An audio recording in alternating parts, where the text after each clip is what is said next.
In one of the most significant MMA happenings in years, the Professional Fighters League have announced its acquisition of Bellator, and it's a game changer. PFL is now a global powerhouse in MMA, announced founder and co-owner Don Davis. Our Bellator acquisition turbocharges PFL's mission to innovate the sport and become the industry co-leader. While financial details of the deal remain under wraps, there are plans to do a Champions vs. Champions mega event in 2024. Additionally, Bellator will be rebranded as the Bellator International Champions Series, which will run concurrently to the PFL season. In the last few years, the PFL has been amassing a roster of some of the best fighters on the planet. In particular, the current lineal MMA champion Francis Ngannou, who famously vacated the UFC heavyweight title.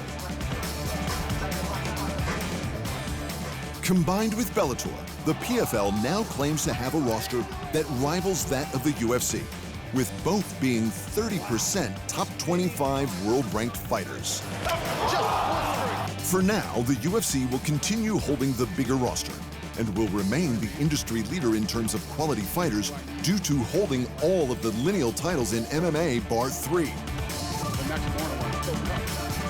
But with Francis Ngannou contracted to fight in the PFL, and with Larissa Pacheco holding the women's light and featherweight titles, they have 3 and counting. The announcement was made just days after Bellator 301, which was the promotion's final event to be aired on Showtime. In the main event, Jason Jackson upset the champ Yaroslav Amosov for the welterweight title, and Petchy Mix unified the bantamweight division by subbing Sergio Pettis. To the UFC, Brandon Allen made it 2 from 2 for main event stoppages at Fight Night 232. All-in Allen submitted the submission artist Paul Craig in the 3rd round, and now he wants a title eliminator at next year's UFC 300. It wasn't an easy win, with both men going after submissions in round 1, before both being rocked on the feet in round 2. Allen was getting the better of the scrambles though, and in round 3, he locked on to an early rear naked choke and got the tap. And who does he want next? Name doesn't matter. I've worked so hard to get here. I've sacrificed so much to get here in my personal life and every other part of my life. Come April, hopefully around that time, hopefully UFC 300.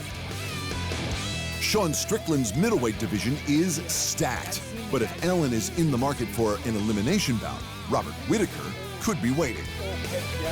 After a surprise loss to Dricus du Plessis in what was basically an eliminator, the former champion will likely have to face someone down the list to stay in the title picture.